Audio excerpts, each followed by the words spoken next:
Allow me to begin by thanking Professors Cheng and Friel for the wonderful opportunity to be here, and begin with an apology. It's a shame to come to your wonderful institution here and give my presentation in English.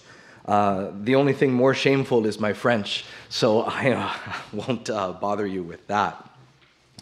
Now, this presentation will draw from various parts of the Liji in an attempt to construct an early Confucian theory of ritual. This theory, in short, depicts a tragic consciousness experienced in ritual performance, where ritual agents cope with vulnerability, ambiguity, and rupture with the past. My purpose in this presentation is to demonstrate that ritual often involves the coordinated reenactment of conflicting moral desires, such that ritual is in part a performance of ambivalence. Ritual performers reaffirm their desire to model the past, but recognize the demands of the present. They also mobilize the resources of vulnerability to care for others and to turn ritual performance into an embodied confession of their hopes and limitations in confronting a threatening world. The latter half of this presentation will situate this tragic theory of ritual in the broader discourses of ritual studies. Part 1, the opening scene of the Liu chapter. In that chapter, Confucius, after witnessing a ceremony performed in his home state, lets out a sigh. His disciple, Ziyo, hearing him sigh, asks what went wrong. Confucius responds with a lengthy description of two ideal time periods in early human history, both of which, he explains, were preceded by a pre-civilized era where human beings lived in caves and ate the raw flesh of animals. Confucius laments that he hoped that the world might again attain to the greatness of these two ideal periods. Yet, as evident from the poor performance of the ritual just witnessed, such a desire will not be realized.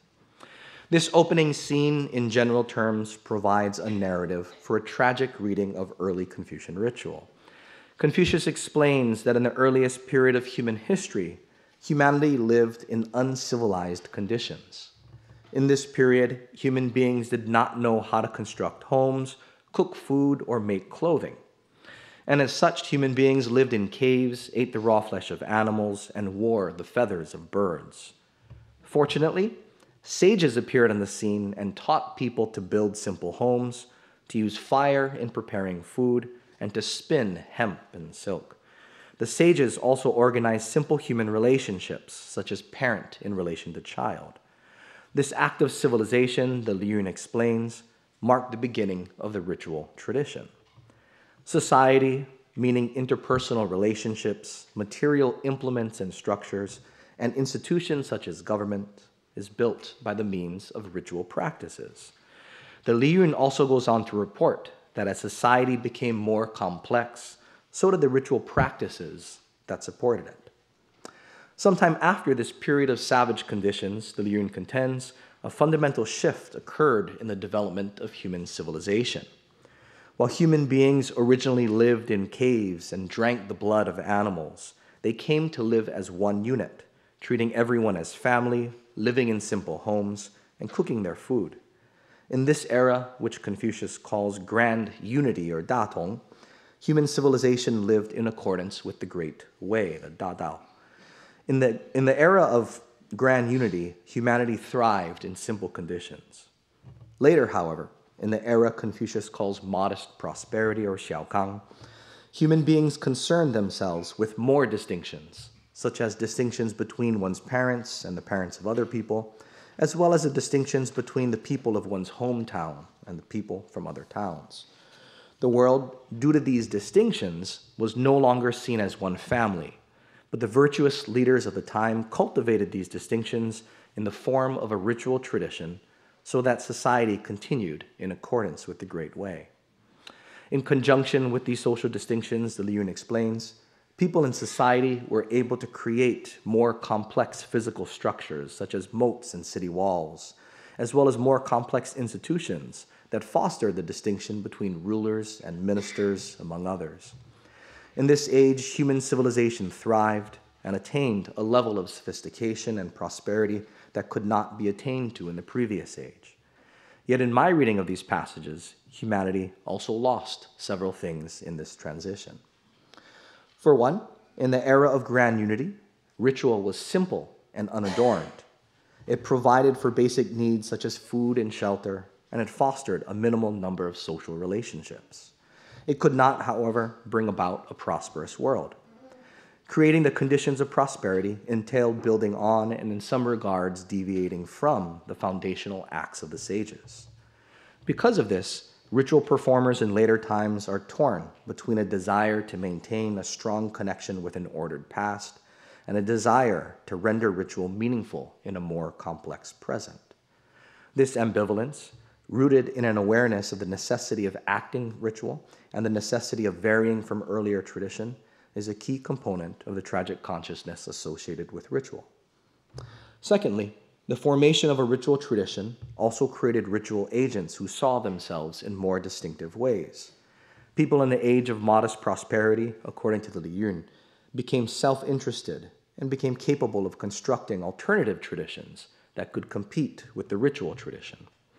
The Liji explains that with the emergence of more social distinctions came an awareness of those within one social group and those beyond one social group. Defense fortifications arose in this early period, and weapons emerged in an attempt to overtake those from other social worlds. What this reveals is the contingent nature of the ritual world. Ritual success, in other words, is vulnerable to incompetent ritual performers, people from other social worlds wielding military or other kinds of power, as well as natural disasters and death. These dysfunctional forces impinge themselves on the ritual world with a kind of brute force. In short, the world ritual is meant to construct is set against the backdrop of a dysfunctional world. Ritual performers project their hope onto the dysfunctional world while recognizing that their hope will sometimes be in vain. The Liji presents us with a view where ritual minimizes dysfunction and projects a hope of order onto this dysfunctional world. Yet ritual does not prevent all dysfunction. The work of ritual is to build an ordered world, and ritual performers enact ritual over and over again to construct this world, but they never fully eliminate the threat of failure.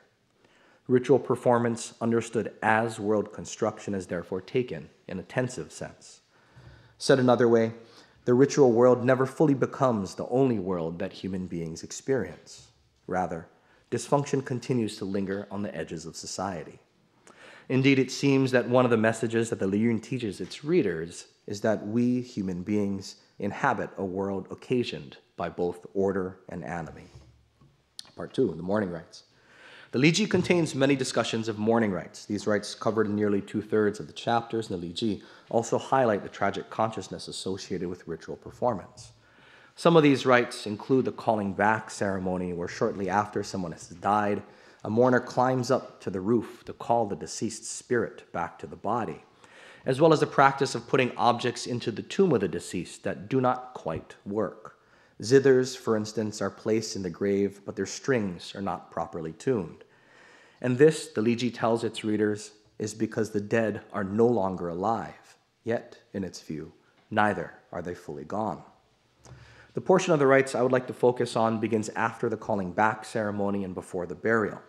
In this section of the rites we might call the funeral procession, mourners follow the carriage carrying the body of the deceased to the grave. The Liji explains that mourners should do this as if the deceased were still alive.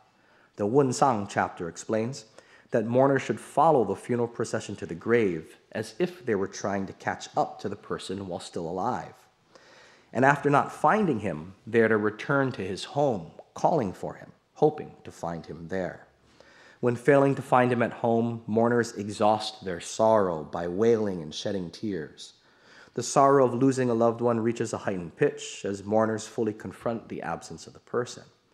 They are despondent to the point that they, quote, lose their focus and there is nothing but sorrow. What is interesting here is that the Liji does not make the argument that these rites are effective in bringing the dead back to life. Rather, the mourner should not fully expect the rite to alter the course of death. In the mourning rites, mourners come to recognize the vulnerability of their hoped-for world to forces beyond their control. Indeed, what we see in the mourning rites are a series of practices meant to confront this vulnerability. Mourners project their hope onto the dysfunctional world, knowing that it might not change things.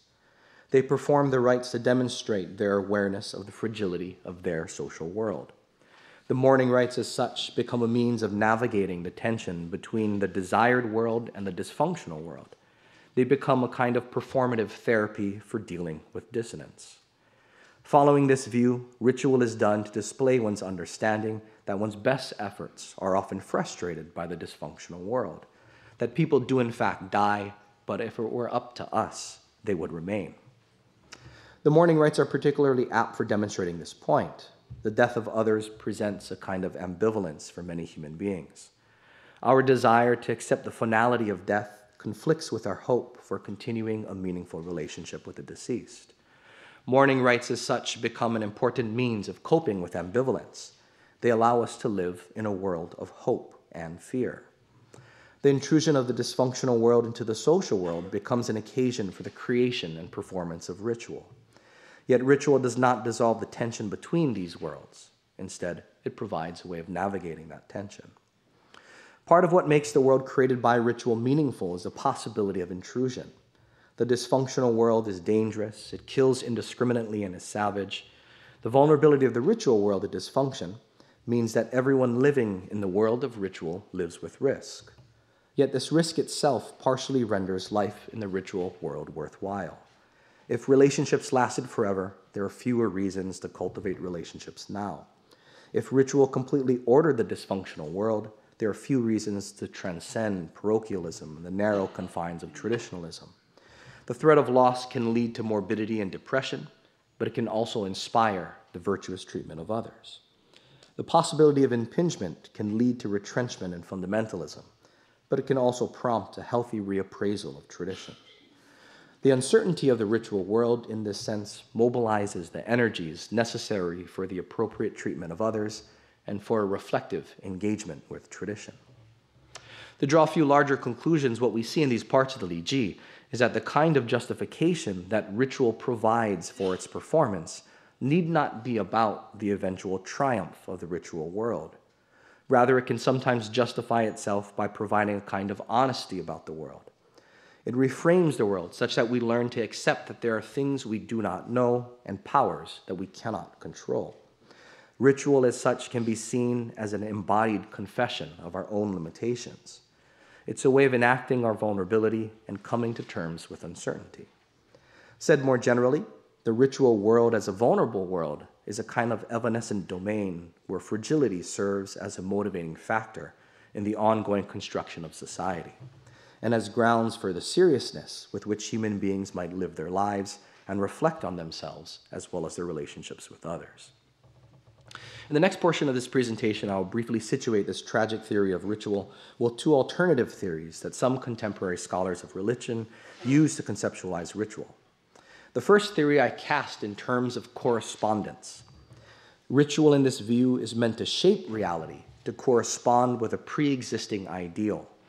Oftentimes, this ideal is represented in a complex system of symbols, as argued by Clifford Geertz, for instance, or in myths of an eternal return to conditions of paradise, as argued by Mircea Eliade. Ritual as such is meant to construct an as-is world. In other words, ritual acts on the world to change the world into a new and better place. Paraphrasing Eliade, as was done by the gods, so is done by human beings in the performance of ritual. And as is done in ritual, so will be done in the world. Interestingly, after mentioning this, which he takes from a Vedic text, Eliade then notes, quote, "This Indian adage summarizes all the theory underlying rituals in all countries," close quote. While more recent scholars have become increasingly sensitive to universal claims about ritual, many continue to advocate various correspondence theories of ritual and couple them with the assertion that ritual performers do not believe that their rituals change. Axel Michaels, a scholar of South Asian religion, for instance, explains, quote, "If people identify themselves in rituals with invariability and timelessness, they resist the uncertainty of the past and future, life and death. In rituals, they become eternal. related to something that has always been there, never changed, and detached from everyday life and profanity. Thus, rituals are staged productions of timelessness, the effort to oppose change, which implies finality and ultimately death, close quote.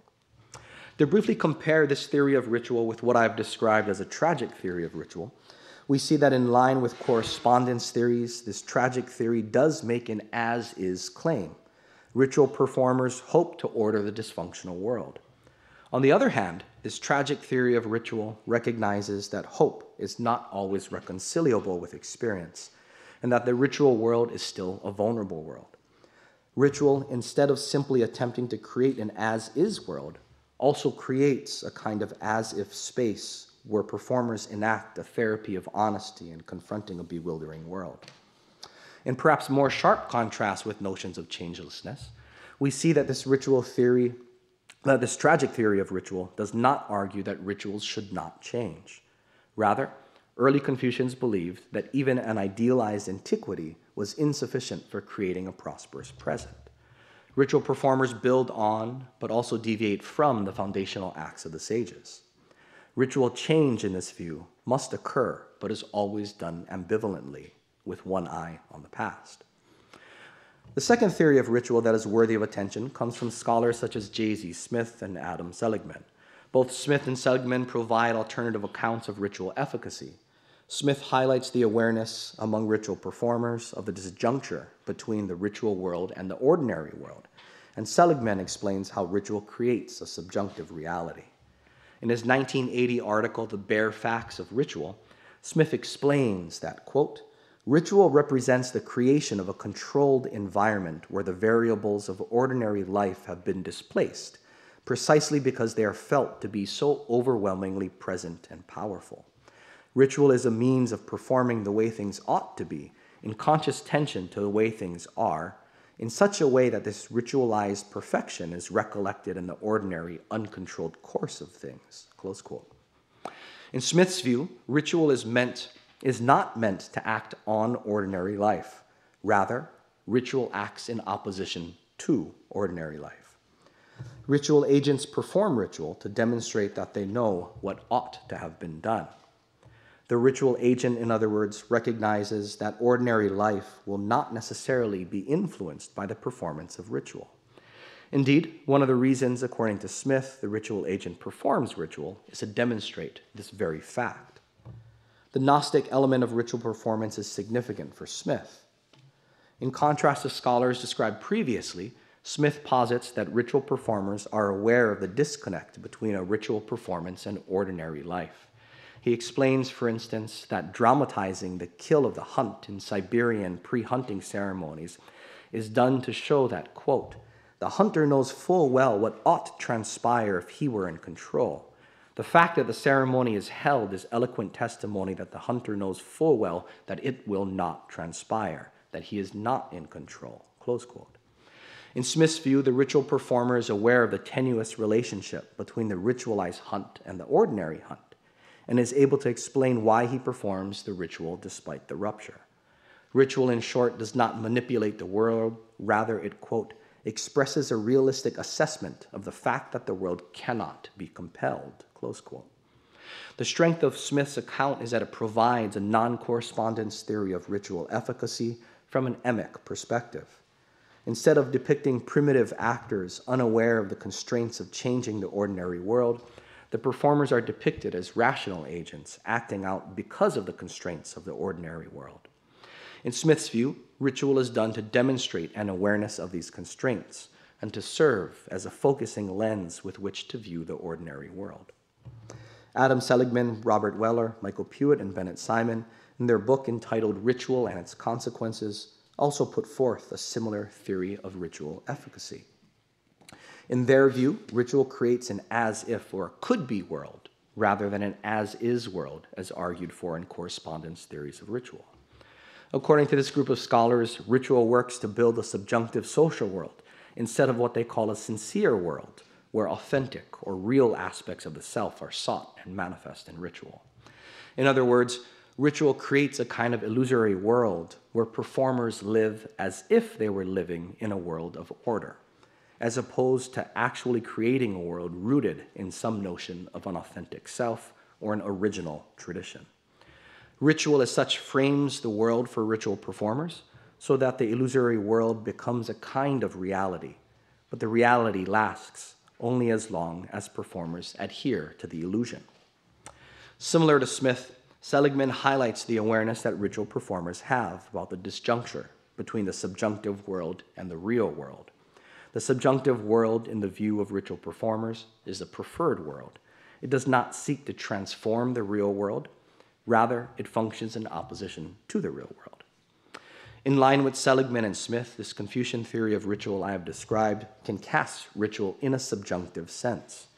But unlike Seligman and Smith, the world ritual creates is not understood in terms of an as-if world in opposition to the real world. Instead, the ritual world is contextualized among other competing worlds, each impinging on the other. Said differently, the ritual world is not taken as an illusionary world distinct from the real world. Instead, it is taken as one of many real worlds competing to define the human experience. Indeed, if we cast the ritual world as a kind of as-if space, it is because the business of ritual can be a risky business, where the odds are often in favor of the dysfunctional world. However, dysfunction as such is not understood as a true or genuine condition of the world. While early Confucians saw themselves frequently living in a dysfunctional world, they did not see dysfunction as any more authentic to the human experience than the ritual world. Said somewhat differently, where Smith and Seligman employ the language of illusion rather than fragility in describing the ritual world, they mask the ambivalent nature of ritual performance. Ritual, at least in an early Confucian sense, is about an apprehensive hope. Ritual performers anticipate the transformative power of ritual while realizing that ritual is a trepidatious act. Put most directly, the performance of ritual is often the very performance of ambivalence. Thank you.